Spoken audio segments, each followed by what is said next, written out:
Hey everyone, it's Dhaiphong here, inside, unable to go live, but I wanted to get another update on the Israel-Iran war situation. I'll be back live again soon, so stay tuned for this. But let's begin with the latest updates. So the Dhaiphong camp, the military intelligence school of Israel, was targeted by next generation missiles by Iran, and the Mossad headquarters ended up being targeted too. The U.S. intel view that among the targets were Israeli airfields, but also, and this is crucial, the headquarters of Mossad, the International Intelligence Service of Israel, which is inside Tel Aviv. It's in the northern part of Tel Aviv, but it's in the city. It's in a densely populated area. And of course, the concern is if you're firing, even though Iran might consider that a military target, it is in a densely populated city. Now, the damage is hard to verify because Israel has a extreme and incredibly deep censorship campaign right now. But according to reports, this is what we have. We have 4 missiles targeting the Mossad headquarters near the Gilat camp. We have about missiles landing 600 to 1,000 meters to the actual headquarters. So there wasn't a direct hit, but one hit near a roadway, another struck facilities at the Herzog camp, a third, a water treatment plant was struck, and the fourth, a high-rise building was struck. Now, while these strikes were not as precise as many of Iran's have been, the big news here is that Israel was unable to detect any of these, indicating that Iran is using higher and more advanced weapons and missiles in their latest strikes, even though they are getting smaller in number. So Iran has also reported conducting about 550 drone operations since the beginning of Operation True Promise 3, so over 100 per day, and they were able to destroy with these drone operations a long-range Israeli air defense system. Reports also say that another F-35 was downed over Iran, an Israeli flown F-35. We also see missile fragments in northern Israel.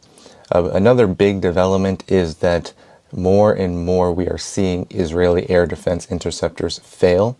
They're becoming exhausted. Video has emerged of this, and this could explain why there is panic all across the Israeli government as well as the United States government over how to respond to this in a rapid fashion. Now, we are still waiting for confirmation over how advanced these weapons are becoming, that Iran is using these missiles, but it is quite clear that Iran has said that they are going to continue to move up the escalation ladder, use their more advanced hypersonic weapons over the course of this conflict, and that they're ready for a long war. Tel Aviv remains under heavy fire. Despite the fact that these missile strikes are becoming fewer in number, all of Tel Aviv is essentially shut down. The residents of Tel Aviv are constantly and consistently having to go back and forth from bomb shelters. Effectively, Iran, through Operation True Promise 3, has taken out this capital as a viable center of any kind of activity, especially economic. So these are significant developments that need to be noted. Iran has said that they will continue their missile campaign, that this is really just the beginning, and they have dismissed all reports coming out of the Western mainstream media, Israeli media, that their missile systems are becoming exhausted. There are many theories about why Iran has decided to scale down the volume of their strikes. Some have said that this is psychological warfare, that they want to lull Israel asleep. Others have said they might be planning bigger operations, unpredictable operations that will strike at Israeli military and intelligence centers hard, and that they are trying to follow an unpredictable pattern that will ensure that Israeli air defense systems are not only exhausted but confused, and that the Israeli military is unable to predict their next moves. So all of this is very viable, of course, and very understandable. However, there are dangers here that are mounting. One of the dangers that Iran faces is not only the civilian casualties that have hit Iran. But also, it appears that Iran is having struggles with the infiltration of the Mossad and, of course, Israeli intelligence and the Israeli military into the ranks of their highest military channels. So Iran has, according to Israeli media, this has not been confirmed yet, but Ali Shamdani, who replaced Ali Rashid, one of Iran's top military chiefs, was killed in an airstrike overnight. So this is probably the biggest danger that Iran faces at the time.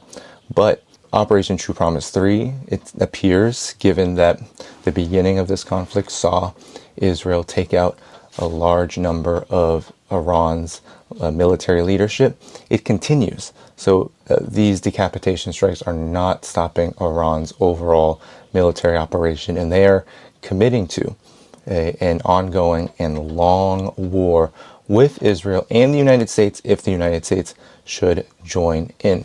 So Tel Aviv is effectively shut down. Israeli military intelligence and intelligence as a whole is now a target of Operation True Promise 3.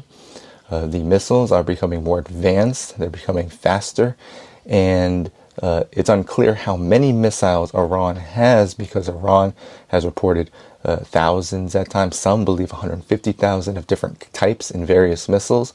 However, regardless, the most important information here is that Iran is ready to continue this operation and is not seeking capitulation. However, Wall Street Journal reported in the last 24 hours that Iran is indeed seeking capitulation, which was rejected wholeheartedly by the Iranian government. So there's been a lot of activity.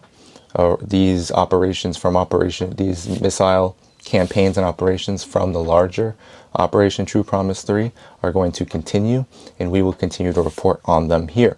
Now, a big part of all of this, a big development, has been the war crime that Israel committed in the last 24 hours against the Iranian Broadcasting Corporation. Friend of this program, Mohammed Marandi, actually was participating in an interview while this operation was conducted. So the Iranian Broadcasting Corporation was hit by Israel. One was killed. There was video that surfaced of a reporter of the Iranian Broadcasting Corporation having to leave as the strike hit and dust and debris came into the building. And just minutes later, after the dust had settled, she came back and reported on the situation. And this has received a hero's welcome, not only in Iran, but also much of the world, which sees these dirty tactics as not just a war crime, but also just a complete deplorable act that only worsens Israel's image in the world. So Israel is now targeting the media as part of a regime change operation, which, as you may remember, this same playbook was applied to Yugoslavia, to Libya, where media stations were targeted as a way to cut off people from information coming from Iran or coming from the targeted state, leading to a huge gap and leading also to a psychological operation, which essentially amounts to a war on the truth. So that was one of the biggest strikes that Israel had, both the military leadership once again taking a hit, as well as the media. Now, there is a lot of panic right now happening, both inside of Israel and the United States. And the United States was participating in the G7. Donald Trump was in Canada, and he abruptly left. He said that after the dinner with leaders of the G7, he was going to leave for obvious reasons. And at the same time, he tweeted out or posted on Truth Social that Tehran had to evacuate immediately, that it was a waste of life, that Iran cannot have a nuclear bomb.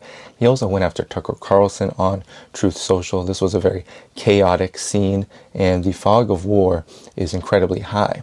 The United States, at the same time as Donald Trump was tweeting all of these very incendiary and threatening Truth Social posts, we had the USS Nimitz, as well as other destroyers, head to the Middle East. We also have carrier strike groups and tankers also heading to the region in an apparent show that the United States is ready to enter and participate in this conflict at some level. There's a lot of debate right now happening about what level that will be. Some Israeli media tried to announce that the U.S. had actually participated in strikes on Iran, and the U.S. shot those down. Israeli media has also said that, and U.S. media has also said that the United States will eventually enter the war and that preparations are being made as we speak. The U.S. has also shot that down to a certain degree. However, what the U.S. has not shot down, and what Pete Hegseth said on Fox News, was that they were preparing to defend, quote unquote, their assets in the region should Iran attack them. Now, the biggest development here, and there's two big developments here when it comes to U.S. desperation, is that Donald Trump said that he is looking for more than a ceasefire. He rejected all claims, because some claims were being made, that he was preparing a team to in an emergent fashion, speak with Iran's officials and set up a meeting between Steve Witkoff and the Iranian Foreign Minister, Mr. Araghchi. That was rejected by Donald Trump himself, but he did say that he's looking for more than a ceasefire, which has once again raised threats that the United States is going to enter this war of regime change in a more direct fashion. Of course, we know that the United States is supplying Israel with logistical support, is always supplying Israel with military support, and now the question is, how much more will the United States get involved? That is an evolving situation. And in another act of desperation, another act of what I think shows the panic happening in Washington, Donald Trump rejected Tulsi Gabbard's assessment during the annual threat assessment, and something that she has stood by, which is that Iran is not building a nuclear weapon. He said he doesn't care what Tulsi Gabbard said, and that he is going to continue to believe that Iran has a nuclear weapon or nuclear weapons, and he is going to continue to respond in kind based on this misinformation, apparently. And so this really represents, I believe, a huge an exposure of how desperate and panicked the United States is right now in trying to manage the situation. There's a lot of fog of war. There's a lot of indecisiveness, it appears, and there is a lot of uncertainty about the United States' possible response. So this is essentially where the situation is at the moment. Iran is going to continue its missile attacks. It's going to ensure that Operation True Promise 3 continues. We have seen that Israeli air defense systems are becoming exhausted and they're becoming targeted. Israel is demonstrating that it does not have the capabilities, although it continues to claim it does, to significantly hit Iran's nuclear facilities. It does have the capabilities, however, to terrorize civilians. It is doing that. It is now striking media. But overall, despite its claim of air superiority, Iran is conducting daytime missile strikes on Israel, which are causing damage, which have the entirety of Israel essentially on high alert, and it is disrupting the quote-unquote state of Israel's ability to function as a society. And this, I believe, is part of Iran's war of attrition and what it hopes to accomplish as this escalates. And Iran is looking at this as a long war. It's not looking at this as a short war. It sees that the escalation is being managed in large part by what the United States does. And that will determine a lot about how Iran is able to respond, what Iran should do. And we are going to have to stay tuned about all of this. And the U.S. side, however, as we see the embarrassments mount, as we see air defense systems fail from Israel, as we see Iranian missiles continue to be launched into Israeli territory, and as we see not just casualties, because Iran isn't going after huge numbers of casualties, but as we see the targets become more and more impactful both in terms of their symbolic character, but also in terms of their actual impact. We are seeing now the scrambling of both the United States and Israel to prepare for a larger war. Iran says it is prepared for this. Iran has said that it is ready to target assets all across the region should the United States get more involved. So we are going to have to see now, in my estimation, it would be a disaster for the Trump administration to enter this war in full. And also, in my estimation, because the embarrassments have already been had, because Israel has already faced one of the most humiliating moments in its much vaunted and horrific genocidal history and colonial history, it would be, in many instances, an immediate reaction from the United States if the U.S. were in a better position and were feeling confident. Mind you, the United States does not delay, does not wait, does not think strategically. When it is able to strike immediately and with major force, it does. So many, actually, even in the Western mainstream media, on Fox News, otherwise, people like Steve Bannon have intimated that the United States under Donald Trump would have likely struck already. Now, I'm not going to underestimate the ability of the United States to commit horrific war crimes, enter this war, and do a lot of damage to Iran. But it appears the hesitancy that the United States is demonstrating under Donald Trump right now is because there are a lot of considerations that have to be taken into account. One, if the United States does enter this war in full, it has the potential to destroy, and I'm going to say this very clearly, destroy the world economic system, the world economy. We will see recession, we will see oil prices go up to levels that we have not seen in generations, if ever. We will see economic calamity, and we will see a drop in public trust and legitimacy in the United States and worldwide of the United States in general. This is something that Donald Trump will have difficulty in navigating and managing at such an early point in his administration. Of course, the Iran war hawks, people like Lindsey Graham, they don't care about this. They are seeing an opportunity right now to try to strike as quickly and as forcefully as possible to commit regime change. They are looking at the Ayatollah Ali Khamenei. They see him as the head of the snake. They want to kill him. They want to assassinate him. They want to send a message to the Iranian people that their government, that their political system is not only under threat, but it is going to be destroyed imminently. And so this is psychological terror. This is terrorism. We see Israel committing acts of terrorism in the last 24 hours. They have focused a lot on detonating car bombs and moving in a way where they strike at the heart of the Iranian people in a manner that is supposed to send a message that they should be afraid and that their fear should lead them to want to destroy the Iranian government, overthrow it. Now, it appears that the Iranian people are not interested in this. We don't see any evidence of protests, of color revolution activity in Iran. This likely indicates that the Iranian people, at the very least, are uniting around the current government in a state of war. Now, this was always likely going to be the case. The Iranian people have been suffering decades of sanctions and war threats and actual war. Remember, after the Iranian Revolution of 1979, the Iran-Iraq War started immediately, and the U.S. backed, some say the United States backed both sides, but they sent weapons of mass destruction to the Iraqi government. This led to horrible casualties and losses on both sides. But this was right after the Iranian Revolution in 1979, and Iran came out of it, and they were able to rebuild and continue developing their society under sanctions.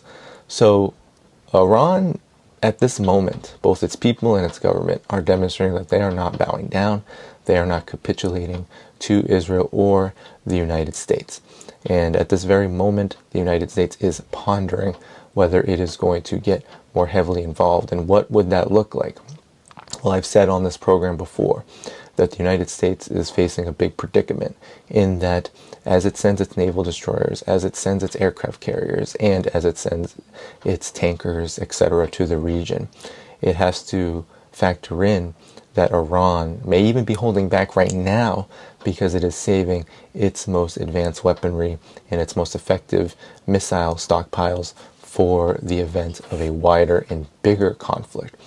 So this could mean that the United States has to take into account what happens when U.S. F-16s or F-35s or whatever it may be of aircraft, the USS Nimitz and other naval destroyers, what happens when Iran targets them via their air defense systems or their advanced hypersonic missiles. Because if the United States loses even just one of these in conflict, it will be an incredibly damaging scene and blow to American exceptionalism, and the ruling circles, the foreign policy establishment, will likely want to escalate further, and this could mean a potentially nuclear war situation where the U.S. considers dropping a nuclear bomb on Iran. Given that danger, because if the United States goes down that path, it's the end of Donald Trump, it might signal and spark widespread unrest in the United States and worldwide. All of this is deeply dangerous for the United States, not to mention the fact that the U.S. military is exhausted. Its air defense systems are exhausted. They have used up much of their weaponry and whatever they had in the Ukraine conflict. And of course, there are forces inside of the U.S. foreign policy establishment that see that if they waste everything they have left on a war of regime change on Iran, they'll have nothing for China. So this is the U.S. military, U.S. empire outstretched. We are seeing its decline, and we are seeing the panic that Operation True Promise 3 has laid bare on the U.S. empire and, of course, Israel with it. So we're going to have to see where all of this goes. It is still an evolving situation, but we know now that Iran is rolling out more advanced weaponry. We know that Iran is scaling down the volume of its attacks, how big they are in one sitting, but they are using more tactical operations on Israeli intelligence, for example. They're also using very advanced ways of fooling Israel into shooting decoys and other kinds of distractions that have been able to preserve Iran's stockpiles and its facilities that are holding them. So all this is to say is that Iran continues to fight on. The government is still intact. Many are wondering whether this can go on in the same way, and it's my assessment that Iran appears very much prepared for a long conflict, not only with Israel, but potentially the United States, depending on how the United States actually responds to this. And under the Trump administration, we have seen that this unpredictability is very dangerous. It could lead to escalations like the one that we are talking about here. But, and we have to say but here, while the dangers are very real, let us not be fooled that Iran losing its military leadership, being hit in the way that it has against civilians isn't impactful. One, it sends a really stark message to the Iranian people that they have choices to make. Either get ready and fight in a war or capitulate. That's a very difficult choice for people to make, and it's a symbol of the Iranian people's heroism that we see, for example, the reporter of the Iranian Broadcasting Corporation, an Iranian television station, come back and report after an airstrike. That shows a huge level of resolve. But the decapitation of military leadership, while it's not going to overthrow the regime at this moment, they're not going to overthrow the Iranian government at this moment, it marks a significant challenge that Iran faces, which is they are heavily infiltrated. And while they're working on this and they are working to stamp out whatever Mossad and Israeli intelligence infiltration has occurred. It appears that it is quite significant and will have an impact on the length and the trajectory of this conflict. But at this moment, Iran is defending itself. It is fighting back. It is not on the verge or the brink of falling. And now it's all about what does the chaotic, the confused, the panicked, and the absolutely warmongering administration of Donald Trump, what it is going to do as we move into the next phase of not only Operation True Promise 3, but of course this war on Iran that seeks to change the regime and attack all of the multipolar world in the process. Because remember, I've been saying it since the very beginning, the road from Libya to Syria, and of course all the regime change operations that the US and Israel have been a part of, the Gaza genocide, everything that has happened in the region, all of it points to the destruction of Russia, China, and Iran in the final analysis. And now Project Iran is in full swing.